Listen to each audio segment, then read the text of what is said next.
Eh bien bonjour à tous, aujourd'hui nous allons commencer une série sur les familles et je vous propose de commencer cette série par comment faire une bête porte piétonne comme celle-ci.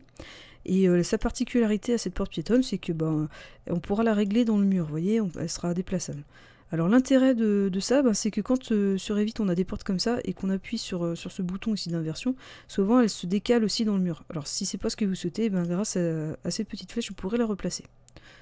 Donc voilà, après, bon, c'est une proposition de premier tutoriel là-dessus, il faut bien commencer par quelque chose, donc on va se lancer.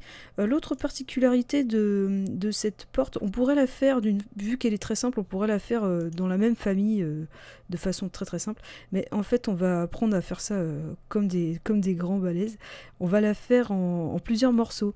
Donc en fait il y aura un fichier principal dans lequel il y aura uniquement la trame avec les... comment on appelle ça ? Les plans de référence, et ensuite on fera juste la huisserie, un autre fichier où il y aura la huisserie, un autre fichier où il y aura le panneau, ensuite on verra comment assembler tout ça, et ensuite on verra comment faire les derniers réglages 2D, et en plus vous aurez un résumé là, que vous voyez à l'écran en aperçu pour l'instant sur le blog. Donc voilà, et bien c'est parti, on attaque comment faire cette porte. Ok, alors c'est parti, on va faire une nouvelle famille, on clique ici sur nouveau, on va chercher donc le gabarit de famille des portes, donc qui est là.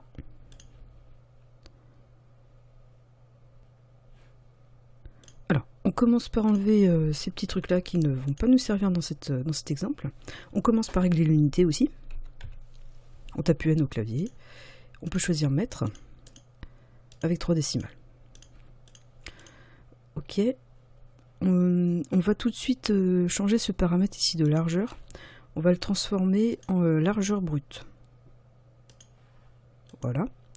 On va aussi tout de suite régler la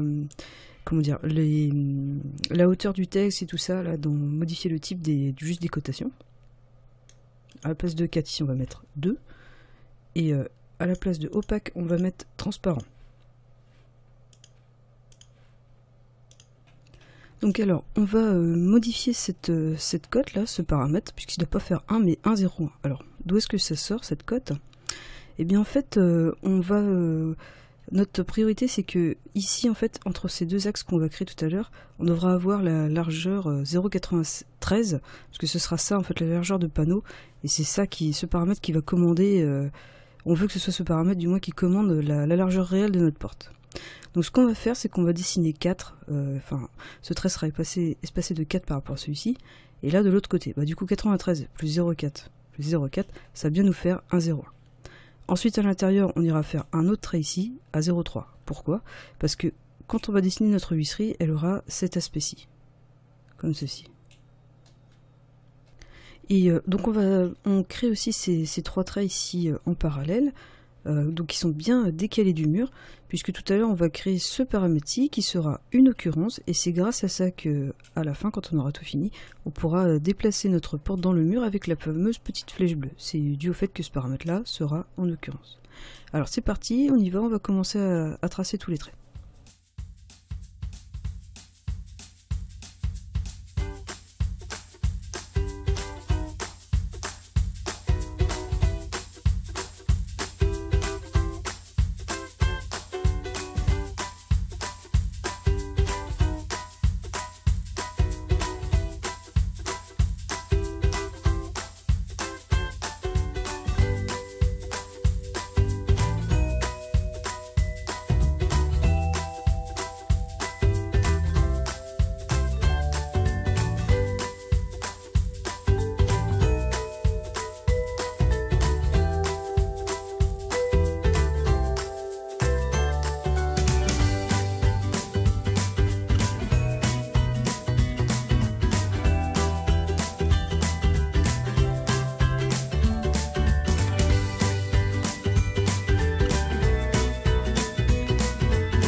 Ok, alors maintenant on va attaquer les paramètres.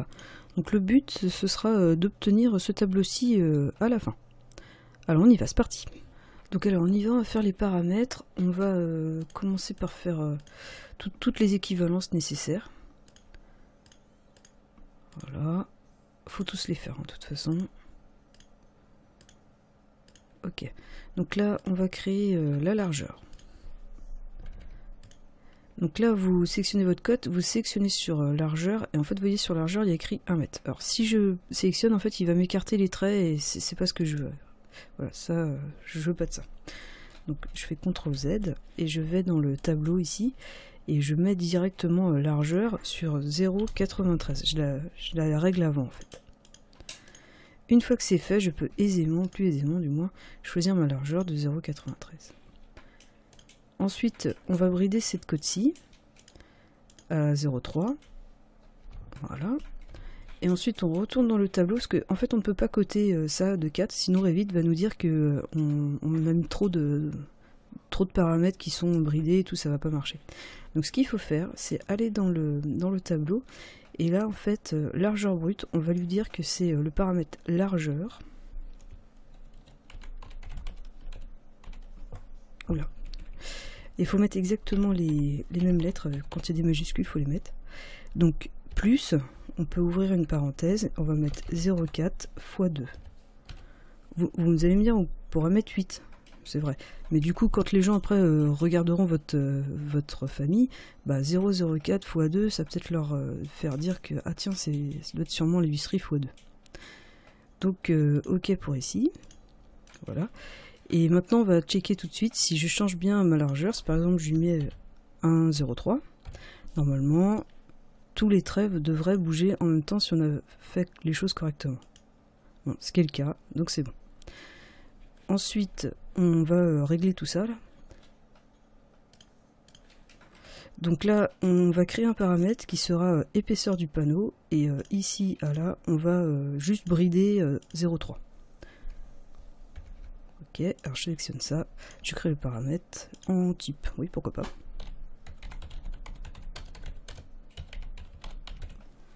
Épaisseur du panneau, et ok. Voilà, et maintenant on va passer en élévation pour continuer. Donc on va, pareil pour la hauteur en fait, on va mesurer tout de suite. Donc la hauteur ce sera bien ici, hein, c'est le trait, le deuxième. Voilà. Donc avant d'affilier à cette cote hauteur, qui est réglée sur 2 mètres, je vais d'abord la pré-régler à 1,93 m dans le tableau. 96, pardon. Hauteur 1,96. Ok. Ensuite, je bride la cote de 0,3, comme ceci.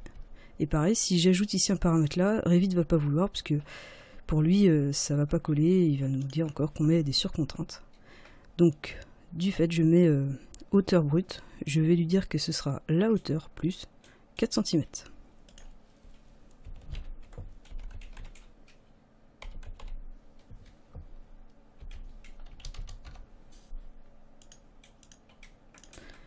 Et bien voilà, on a fini d'affilier nos paramètres pour tout ça. Juste, je repasse en 1,03, je le remets en 0,93. Ok. On va quand même vérifier si la hauteur fonctionne aussi bien que la largeur. Donc, par exemple, si je veux la mettre, si ma hauteur doit être de 2,04. Ouais, c'est ça. Bah, ça s'est bien passé. Donc c'est bon. On va pouvoir attaquer le fichier de la huisserie, donc qui est vraiment similaire en termes de traits, de plans d'axes, là, etc. et de contraintes. Alors cette huisserie, on fait donc fichier nouveau, famille, on choisit modèle générique métrique, le voilà. On bascule tout de suite en porte avant d'oublier, comme ceci. Ok. Et en fait, à cause de ça, enfin grâce à ça, il vient de nous créer largeur brute, largeur, hauteur, etc. et tous les paramètres nécessaires à créer une porte, dont celui qu'on ne voit pas pour l'instant, mais qui va nous permettre d'affiler cette huisserie dans sa bonne sous-catégorie. Donc on retourne sur l'autre fichier. vous sélectionnez vos traits. Bon, je vais devoir aller retracer. Pardon, avec CTRL, comme ceci. Là, vous faites CTRL-C.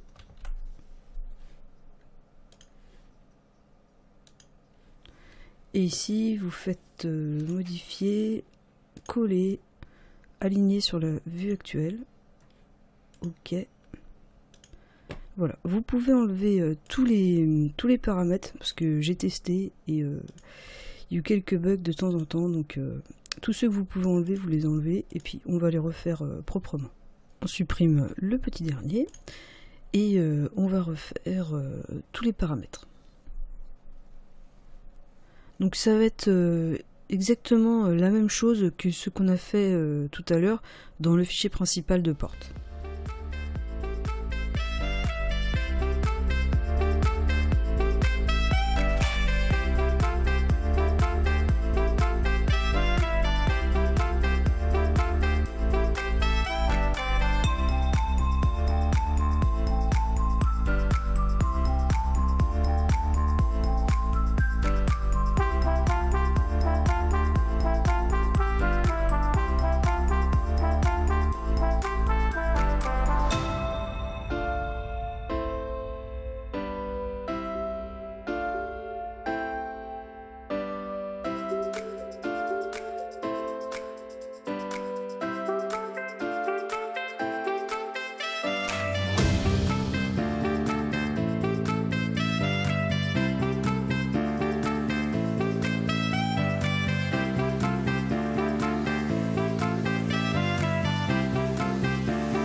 Ok, une fois qu'on en est là, on fait des tests pour vérifier que ça fonctionne.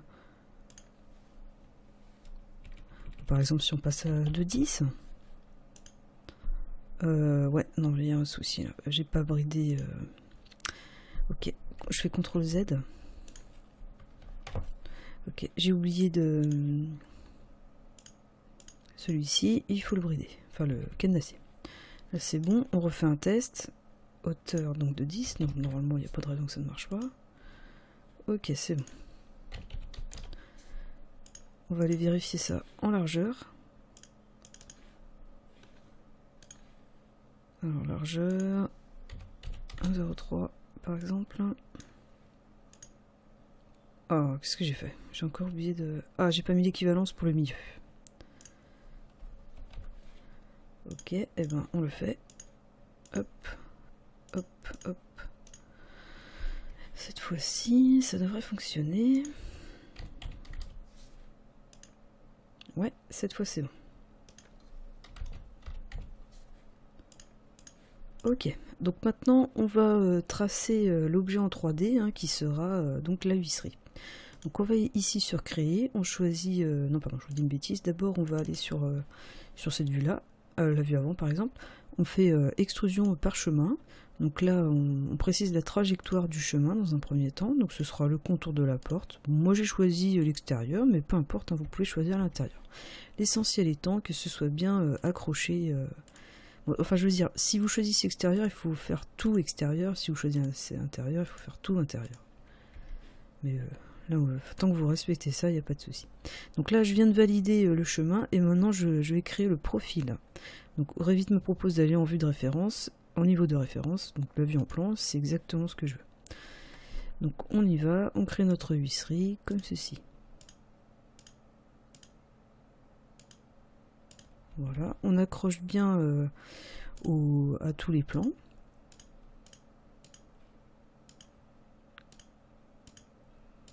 Voilà, comme ceci.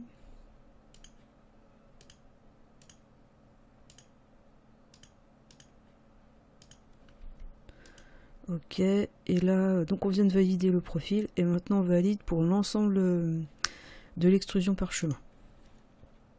On va voir en 3D. Voilà.